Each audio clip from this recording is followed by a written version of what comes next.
السلام عليكم ورحمة الله وبركاته، اصحابي وحبايبي، يا رب تكونوا بخير. النهاردة رحلتنا زي ما وعدتكم قبل كده لمكان ان شاء الله يعجبكم. رحلتنا النهاردة لأكتوبر الجديدة، الإعلان العاشر. فإن شاء الله تكون رحلة موفقة. أنا طبعا عملت الفيديو دوت علشان أوضح بس بعض النقاط كان يهمني إن أنا أوضحها.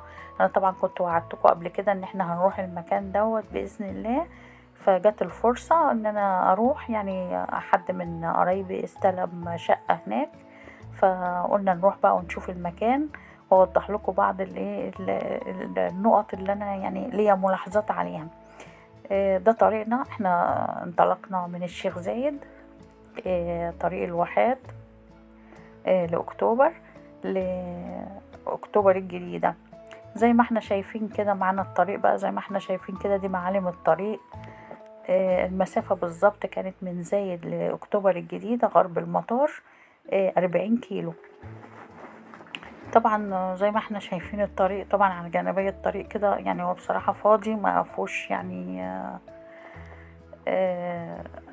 مباني ولا اسكان. وطبعا حابة اوجه نقطة مثلا ان انتوا تركزوا فيها، ان شاء الله اللي يحب يروح المشوار دوت لازم يروح الصبح ويخلص مشواره بدري عشان يرجع بدري، لان الطريق مفهوش خدمات برضه ويعتبر فاضي. فان شاء الله احنا كده متجهين زي ما احنا شايفين كده. انا بس حابة ان انتوا تركزوا معايا في الطريق عشان اللي يروح يبقى عارف المعالم بتاعة الطريق عاملة ايه. طبعا بالنسبة للمواصلات مفيش مواصلات. احنا لما سألنا لقينا هي عربية بتطلع من الصبح مثلا الساعة 7 لحد الساعة 4، زي مواصلات مصر كده ومندولين، ويوم الجمعة اجازة. احنا بقى ما مكملين الطريق مع بعض.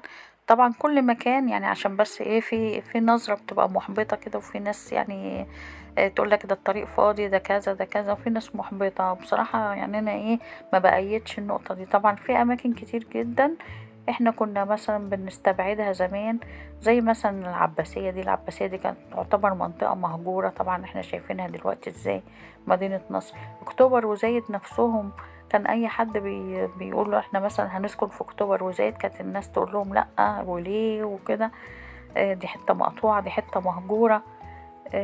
ودلوقتي زي ما احنا شايفين اكتوبر وزايد عاملين ازاي. فطبعا المكان ده ان شاء الله له مستقبل، وبإذن الله هيعمر، وهيبقى فيه كومباوندات، وهيبقى فيه اماكن حلوة كتير. احنا كده هوت دخلنا هوت يا جماعة اكتوبر الجديدة. اول العماير اهي دوت اكتوبر الجديدة غرب المطار، الاعلان العاشر للاسكان الاجتماعي. الحمد لله. بصوا وصلنا اهو يا جماعة. طبعا حاجة جميلة بصراحة من اول المشوار، اول ما دخلنا كده حاجة مبهجة. شكل العماير جميل. الدنيا كويسة جدا والله. يعني ان شاء الله هتتبسطوا وما تسمعوش للآراء المحبطة اللي بتقول لا ونسحب فلوسنا لا، كل شيء بالصبر، وان شاء الله المكان هيبقى جميل وله مستقبل. هنا كده اول حاجة كده قابلتنا من العمارة اهوت، ده عندنا كشك او فرن عيش اللي هو العيش السياحي، ومحل خضار، وكافيتيريا. طبعا دول في الوقت الحالي شغالين يعني، والفرن شغالة ومحل الخضار وكل حاجة. بس طبعا اغلب طبعا او الناس اللي هم بيتعاملوا معاهم اللي هم العمال اللي شغالين هناك، لان طبعا لسه ما فيش حد سكن. زي ما احنا شايفين كده العماير جميلة. وعايزة اقول لكم ان الدور الارضي حلو جدا ومرتفع، يعني وزي ما احنا شايفين كده متقفل حديد، يعني حاجة امان. وان شاء الله على ما اعتقد يعني باذن الله ان طبعا احنا بقالنا 4 سنين الناس حاجزة طبعا في الاعلان العاشر. فبإذن الله أول ما كله يستلم أعتقد إن كله هيروح يسكن، لأنهم طبعا مستنيين بفارغ الصبر. زي ما احنا شايفين كده في عماير اللون الأورنج، وفي اللون الأزرق، وفي اللون الأصفر. جميلة جدا، حاجة مبهجة، وحاجة يعني بصراحة يعني مريحة للعين ومشرفة. زي ما احنا شايفين كده في برجولات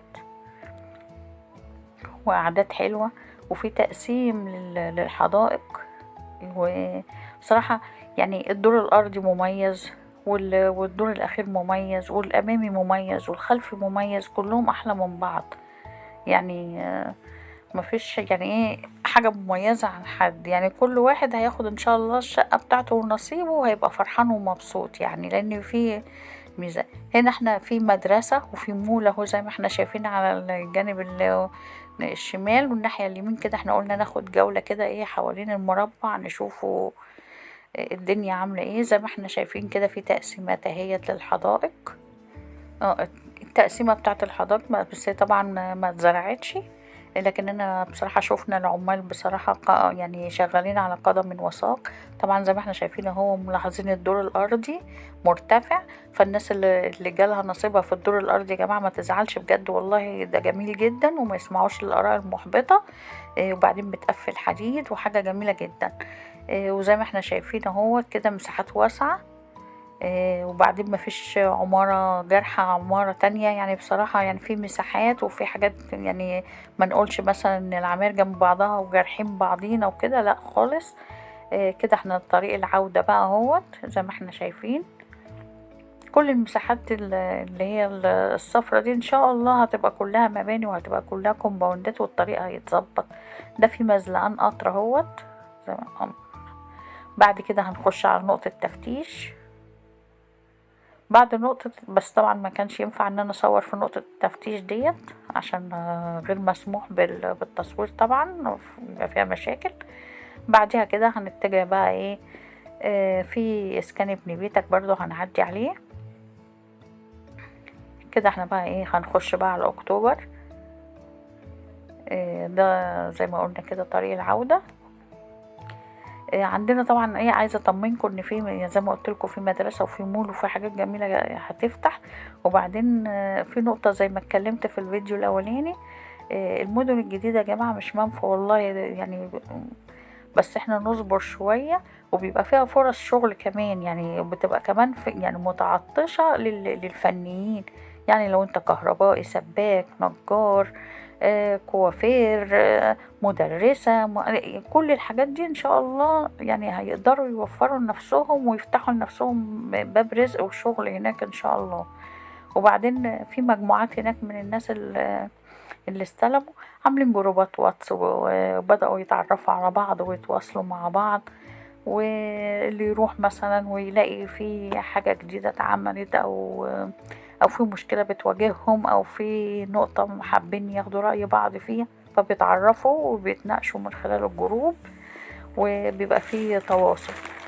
كده احنا خلاص في طريقه اهو زي ما احنا كنا شايفين مدخل زايد الخلفي بقى، خلاص احنا هنوصل كده ان شاء الله ونروح بيتنا. واتمنى ان يكون الفيديو عجبكم، شفتوا المكان وشفتوا الطريق واطمأنيتوا للمكان، لان كان في ناس كتير قوي بتقول ان اكتوبر الجديدة دي بعيدة جدا ومنفى وصعب الوصول ليها. بجد هي مش صعب الوصول ليها، وان شاء الله فيها مستقبل، وربنا يصلح حالكم ويسعدكم يا رب. كل واحد استلم شقة يكون مبسوط بيها، وبلاش يستمع للآراء المحبطة. لان انا شفتها على جروبات كتير بتاعة الاسكان، يعني اللي واخد الدور الارضي مش عاجبه، واللي واخد الاخير مش عاجبه. وبعدين في ناس بتشكك في المكان وبتحبط وهي ما راحتش وما شافوش حاجة. فاتمنى ان اللي يروح يشوف على بينة. وزي ما قلت لكم كده ان المخبز شغال وبتاع الخضار شغال، بس طبعا اللي يروح هيروح طبعا بعربيته الخاصة، لان مفيش مواصلات. وتخلوا بالكم تروحوا بدري وترجعوا بدري عشان الطريق، وربنا يحفظنا ويحفظكم. كده بقى ايه احنا خلاص نقطة الوصول والعودة. اتفضلوا معانا، يا رب اكون افدتكم. وان شاء الله لو حد يعني حابب ان هو يستفسر عن اي حاجة يبعتلي، ولو عندي اي رد او اي اجابة مش هتأخر عليكم. اتمنى لكم الخير، والسلام عليكم ورحمة الله وبركاته.